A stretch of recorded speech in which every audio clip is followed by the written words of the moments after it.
بسم اللہ الرحمن الرحیم۔ ایک بادشاہ کا غلام فرار ہو گیا۔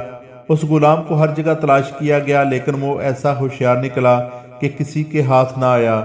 اس دور میں غلام کا یوں مالک کے گھر سے فرار ہونا ایک سنگین جرم تصور کیا جاتا تھا۔ مفرور غلام جب بھی گرفتار ہوتا اسے قتل کر دیا جاتا تھا۔ بادشاہ کا یہ غلام بھی ایک عرصہ تک روح پوش رہا اور اسے کوئی ایسا ٹھکانہ نہ ملا جہاں وہ اپنی زندگی آرام سے گزار سکتا۔ اس پر ہر وقت یہی خوف طاری رہتا کہ بادشاہ کے سپاہی آئیں گے اور اسے پکڑ کر لے جائیں گے۔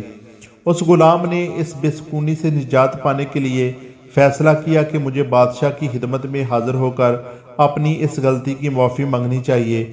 شاید اس کے دل میں اللہ عز و جل رحم ڈال دے اور وہ مجھے معاف کر دے۔ وہ غلام اس سوچ کے ساتھ بادشاہ کی خدمت میں حاضر ہوا اور نہایت عاجزی کے ساتھ اپنی اس گستاخی کی معافی مانگی۔ بادشاہ کو چونکہ اس غلام سے نفرت ہو چکی تھی اس لیے اس نے اسے دیکھتے ہی حکم جاری کیا کہ اس کو قتل کر دیا جائے۔ جلاد نے اس غلام کو پکڑا اور قتل گاہ کی جانب لے کر چلا۔ اس غلام کی آنکھوں کے آگے قتل کا حکم سن کر اندھیرا چھا چکا تھا۔ اسے یقین تھا کہ اب چند لمحوں بعد اس کا سر قلم کر دیا جائے گا۔ اس غلام نے اپنے حواس کو قابو میں کیا اور بارگاہ الہی میں یوں دعا کی، اے اللہ، تو جانتا ہے کہ مجھے بے گناہ قتل کیا جا رہا ہے اور بادشاہ کو اس کے گناہ کی سزا نہ دینا، میں اسے اپنا خون معاف کرتا ہوں۔